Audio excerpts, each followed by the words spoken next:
From Poverty to Power, or the Realization of Prosperity and Peace, by James Allen. Read by John Loth. 3. The Way Out of Undesirable Conditions.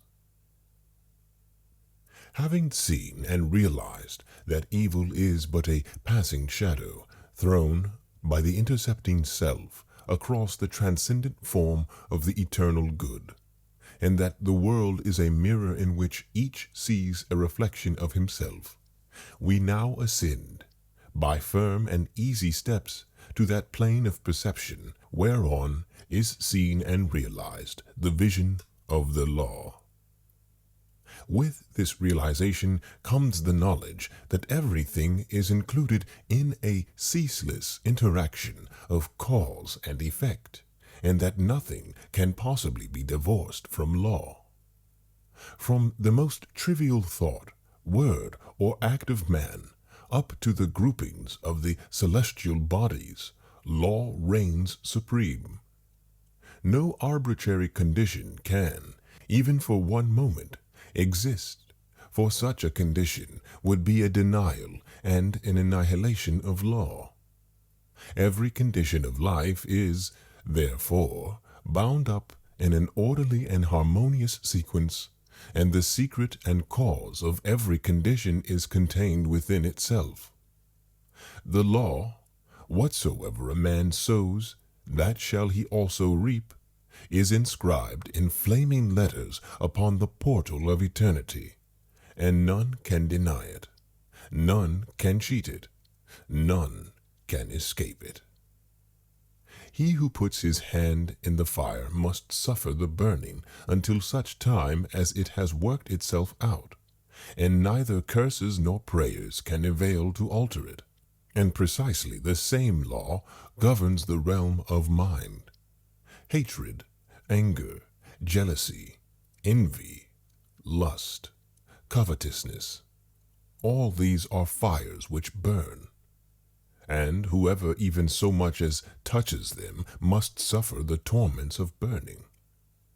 All these conditions of mind are rightly called evil, for they are the efforts of the soul to subvert, in its ignorance, the law, and they, therefore, lead to chaos and confusion within, and are sooner or later actualized in the outward circumstances as disease, failure, and misfortune, coupled with grief, pain, and despair. Whereas love, gentleness, goodwill, purity are cooling airs which breathe peace upon the soul that woes them, and, being in harmony with the eternal law, they become actualized in the form of health, peaceful surroundings, and undeviating success and good fortune. A thorough understanding of this great law, which permeates the universe, leads to the acquirement of that state of mind known as obedience. To know that justice, harmony, and love are supreme in the universe is likewise to know that all adverse and painful conditions are the result of our own disobedience to that law. Such knowledge leads to strength and power, and it is upon such knowledge alone that a true life and an enduring success and happiness can be built. To be patient under all circumstances, and to accept all conditions as necessary factors in your training, is to rise superior to all painful conditions, and to overcome them with an overcoming which is sure, and which leaves no fear of their return. For by the power of obedience to law they are utterly slain. Such an obedient one is working in harmony with law, has in fact identified himself with the law, and whatsoever he conquers forever. Whatsoever he builds can never be destroyed. The cause of all power, of all weakness, is within, the secret of all happiness. The cause of all power, as of all weakness, is within. The secret of all happiness, as of all misery, is likewise within. There is no progress apart from unfoldment within, and no sure foothold of prosperity or peace except by orderly advancement in knowledge. You say you are chained by circumstances.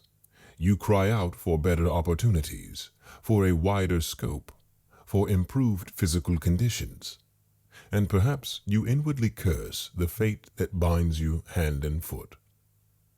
It is for you that I write. It is to you that I speak. Listen, and let my words burn themselves into your heart, for that which I say to you is truth. You may bring about that improved condition in your outward life which you desire, if you will unswervingly resolve to improve your inner life. I know this pathway looks barren at its commencement. Truth always does.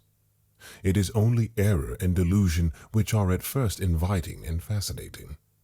But if you undertake to walk it, if you perseveringly discipline your mind, eradicating your weaknesses, and allowing your soul forces and spiritual powers to unfold themselves, you will be astonished at the magical changes which will be brought about in your outward life.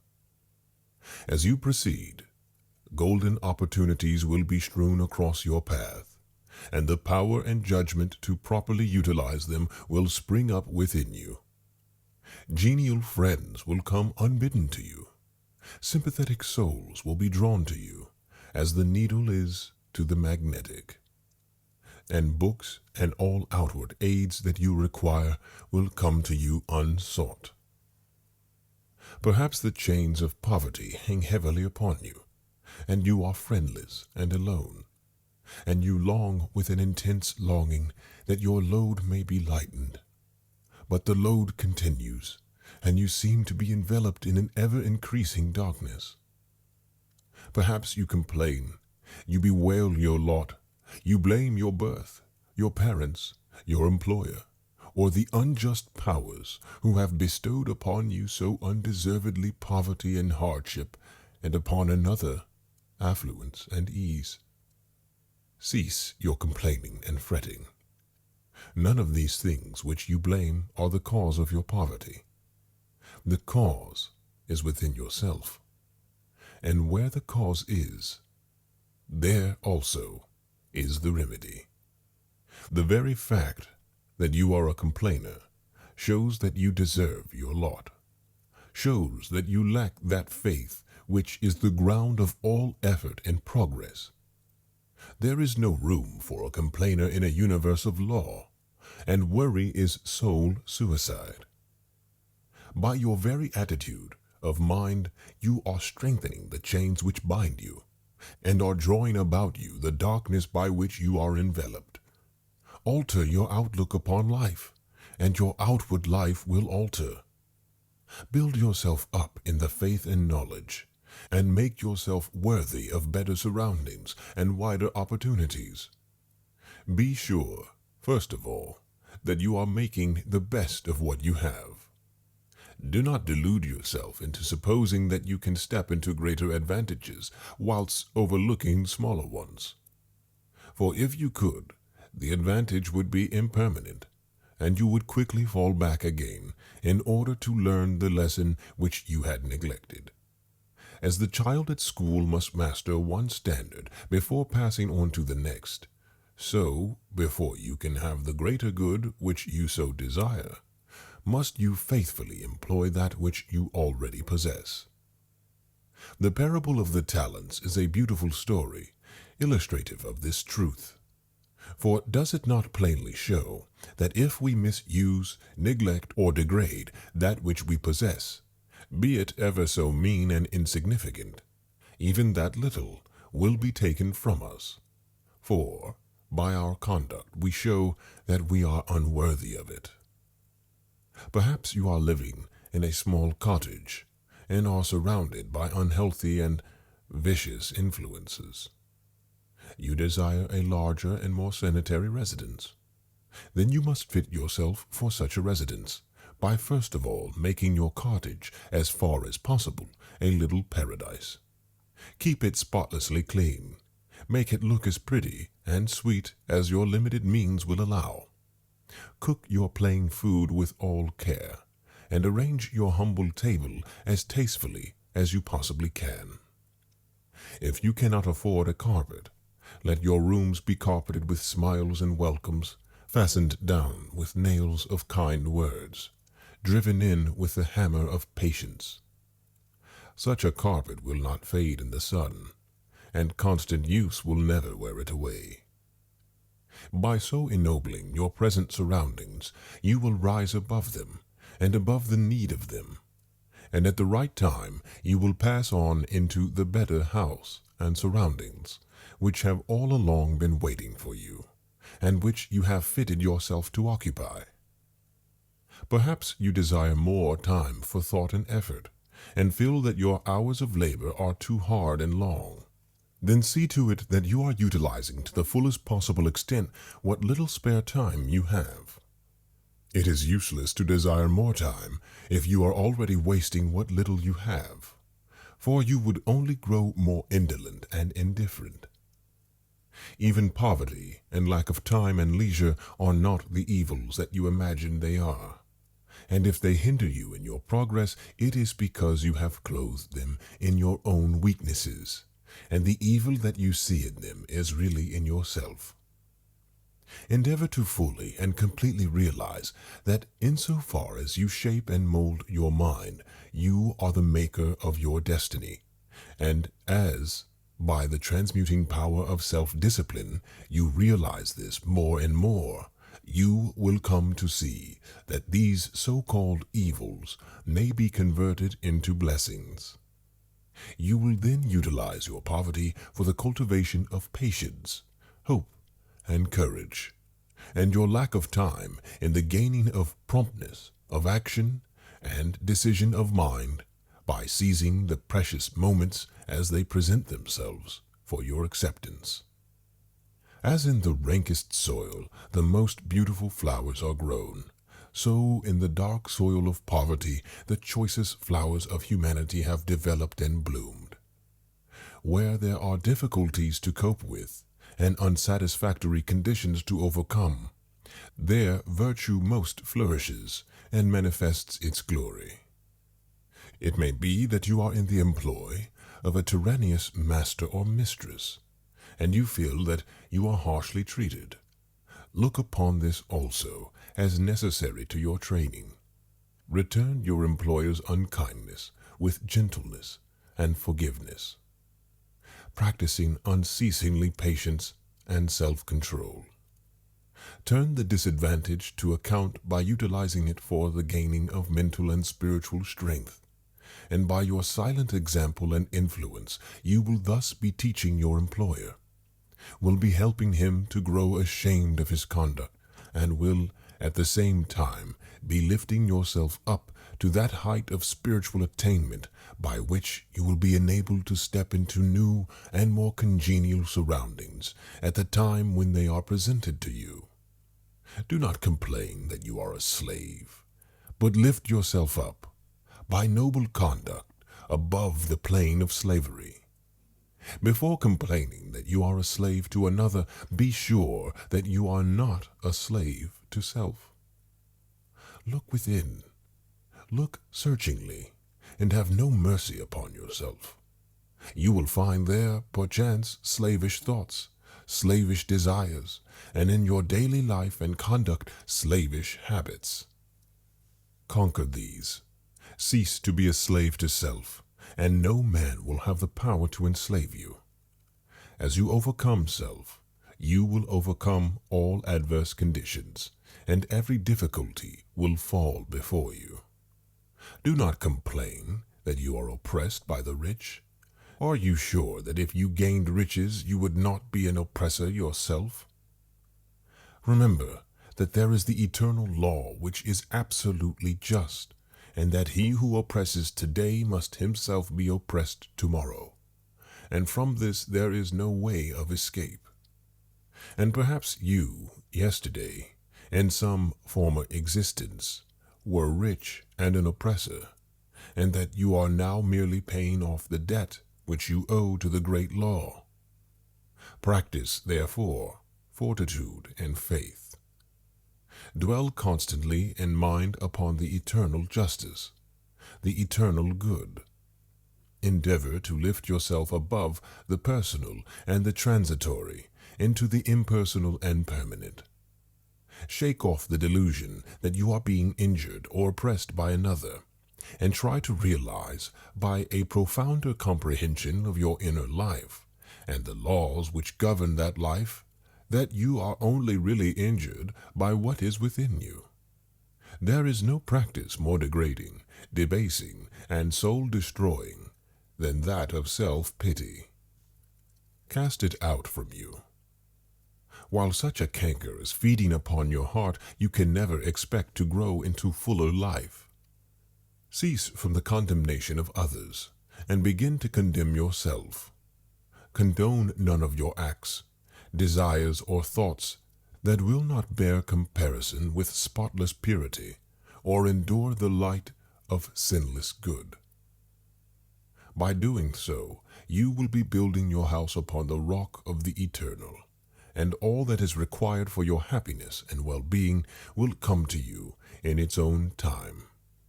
There is positively no way of permanently rising above poverty or any undesirable condition, except by eradicating those selfish and negative conditions within, of which these are the reflection, and by virtue of which they continue. The way to true riches is to enrich the soul by the acquisition of virtue. Outside of real heart virtue, there is neither prosperity nor power, but only the appearance of these. I am aware that men make money who have acquired no measure of virtue, and have little desire to do so. But such money does not constitute true riches, and its possession is transitory and feverish. Here is David's testimony. For I was envious at the foolish when I saw the prosperity of the wicked. Their eyes stand out with fatness. They have more than heart could wish. Verily I have cleansed my heart in vain and washed my hands in innocence.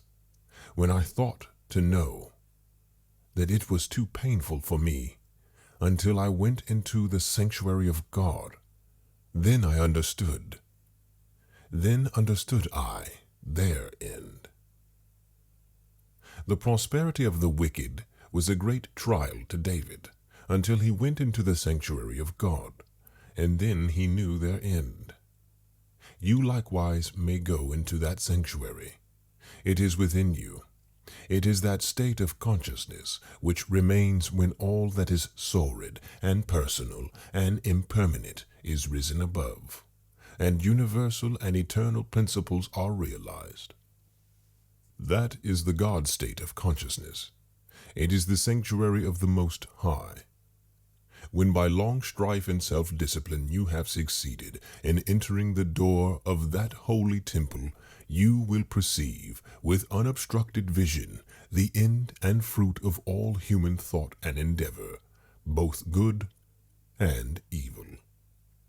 You will then no longer relax your faith when you see the immoral man accumulating outward riches, for you will know that he must come again to poverty and degradation.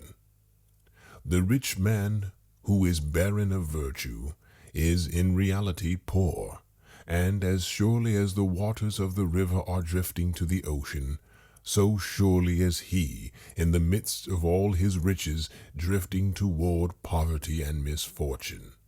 And though he die rich, yet must he return to reap the bitter fruit of all his immorality. And though he become rich many times, yet as many times must he be thrown back into poverty, until by long experience and suffering he conquers the poverty within. But the man who is outwardly poor, yet rich in virtue, is truly rich, and in the midst of all his poverty he is surely traveling towards prosperity, and abounding joy and bliss await his coming. If you would become truly and permanently prosperous, you must first become virtuous. It is therefore unwise to aim directly at prosperity, to make it the one object of life, to reach out greedily for it. To do this is to ultimately defeat yourself. But rather aim at self-perfection. Make useful and unselfish service the object of your life, and ever reach out hands of faith towards the supreme and unalterable good. You say you desire wealth, not for your own sake, but in order to do good with it and to bless others. If this is your real motive in desiring wealth, then wealth will come to you. For you are strong and unselfish indeed if, in the midst of riches, you are willing to look upon yourself as steward and not as owner. But examine well your motive, for in the majority of instances where money is desired for the admitted object of blessing others, the real underlying motive is a love of popularity and a desire to pose as a philanthropist or reformer.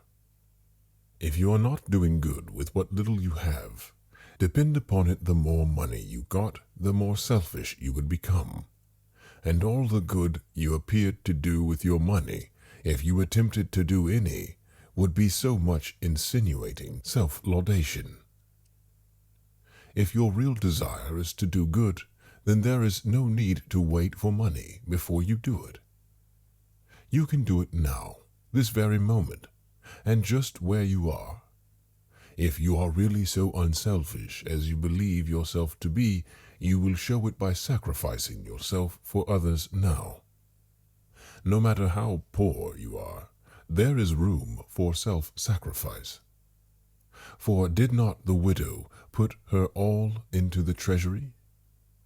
The heart that truly desires to do good does not wait for money before doing it, but comes to the altar of sacrifice and, leaving there the unworthy elements of self, goes out and breathes upon neighbor and stranger, friend and enemy alike, the breath of blessedness. As the effect is related to the cause, so is prosperity and power related to the inward good, and poverty and weakness to the inward evil. Money does not constitute true wealth, nor position, nor power, and to rely upon it alone is to stand upon a slippery place. Your true wealth is your stock of virtue, and your true power the uses to which you put it. Rectify your heart, and you will rectify your life. Lust, hatred, anger, vanity, pride, covetousness, self-indulgence, self-seeking, obstinacy, all these are poverty and weakness, whereas love, purity, gentleness, meekness, compassion, generosity, self-forgetfulness, and self-renunciation, all these are wealth and power. As the elements of poverty and weakness are overcome, an irresistible and all-conquering power is evolved from within, and he who succeeds in establishing himself in the highest virtue brings the whole world to his feet.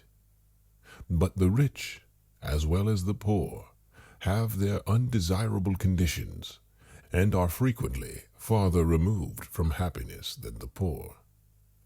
And here we see how happiness depends not upon outward aids or possessions, but upon the inward life.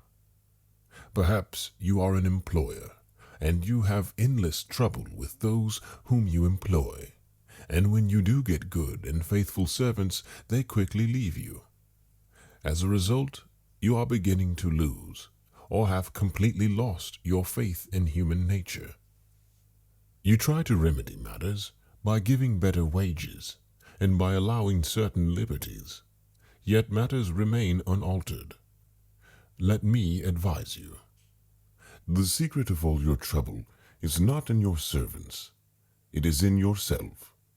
And if you look within, with a humble and sincere desire to discover and eradicate your error, you will, sooner or later, find the origin of all your unhappiness. It may be some selfish desire, or lurking suspicion, or unkind attitude of mind, which sends out its poison upon those about you, and reacts upon yourself, even though you may not show it in your manner or speech. Think of your servants with kindness. Consider of them that extremity of service which you yourself would not care to perform were you in their place. Rare and beautiful is that humility of soul by which a servant entirely forgets himself in his master's good. But far rarer and beautiful with a divine beauty is that nobility of soul by which a man, forgetting his own happiness, seeks the happiness of those who are under his authority, and who depend upon him for their bodily sustenance. And such a man's happiness is increased tenfold, nor does he need to complain of those whom he employs. Said a well-known and extensive employer of labor, who never needs to dismiss an employee, "I have always had the happiest relations with my work people." If you ask me how it is to be accounted for, I can only say that it has been my aim from the first to do to them as I would wish to be done by. Herein lies the secret by which all desirable conditions are secured, and all that are undesirable are overcome. Do you say that you are lonely and unloved, and have not a friend in the world? Then, I pray you, for the sake of your own happiness, blame nobody but yourself. Be friendly towards others, and friends will soon flock round you. Make yourself pure and lovable, and you will be loved by all. Whatever conditions are rendering your life burdensome, you may pass out of and beyond them by developing and utilizing within you the transforming power of self-purification and self-conquest. Be it the poverty which gales, and remember that the poverty upon which I have been dilating is that poverty which is a source of misery, and not that voluntary poverty which is the glory of emancipated souls, or the riches which burden, or the many misfortunes, griefs, and annoyances from which the dark background in the web of life. You may overcome them by overcoming the selfish elements within which give them life.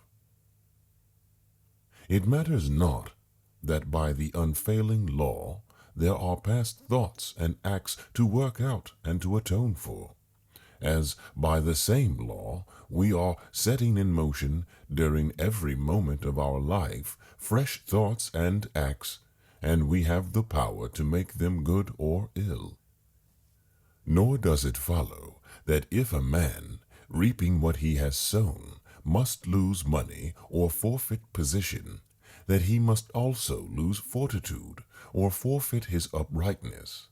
And it is in these that his wealth and power and happiness are to be found. He who clings to self is his own enemy, and is surrounded by enemies. He who relinquishes self is his own savior, and is surrounded by friends, like a protecting belt. Before the divine radiance of a pure heart, all darkness vanishes, and all clouds melt away, and he who has conquered self has conquered the universe. Come then, out of your poverty, come out of your pain, come out of your troubles and sighings and complainings and heartaches and loneliness, by coming out of yourself. Let the old tattered garment of your petty selfishness fall from you, and put on the new garment of universal love. You will then realize the inward heaven, and it will be reflected in all your outward life. He who sets his foot firmly upon the path of self-conquest, who walks aided by the staff of faith, the highway of self-sacrifice, will assuredly achieve the highest prosperity and will reap abounding and enduring joy and bliss. To them that seek the highest good, all things subserve, the wisest ends. Naught comes as ill, and wisdom lends wings to all shapes of evil brood. The darkening sorrow veils a star that waits to shine with gladsome light. Hell waits on heaven, and after night comes golden glory from afar. Defeats are steps by which we climb, with purer aim to nobler ends. Loss leads to gain, and joy attends true footsteps up the hills of time. Pain leads to paths of holy bliss, to thoughts and words and deeds divine, and clouds that gloom and rays that shine along life's upward highway kiss. Misfortune does but cloud the way, whose end and summit in the sky of bright success, sun-kissed and high, awaits our seeking and our stay. The heavy pale of doubts and fears that clouds the valley of our hopes, the shades with which the spirit copes, the bitter harvesting of tears. The heartaches, miseries, and griefs, the bruisings born of broken ties, all these are steps by which we rise to living ways of sound beliefs. Love, pitying, watchful, runs to meet the pilgrim from the land of fate. All glory and all good await the coming of obedient feet.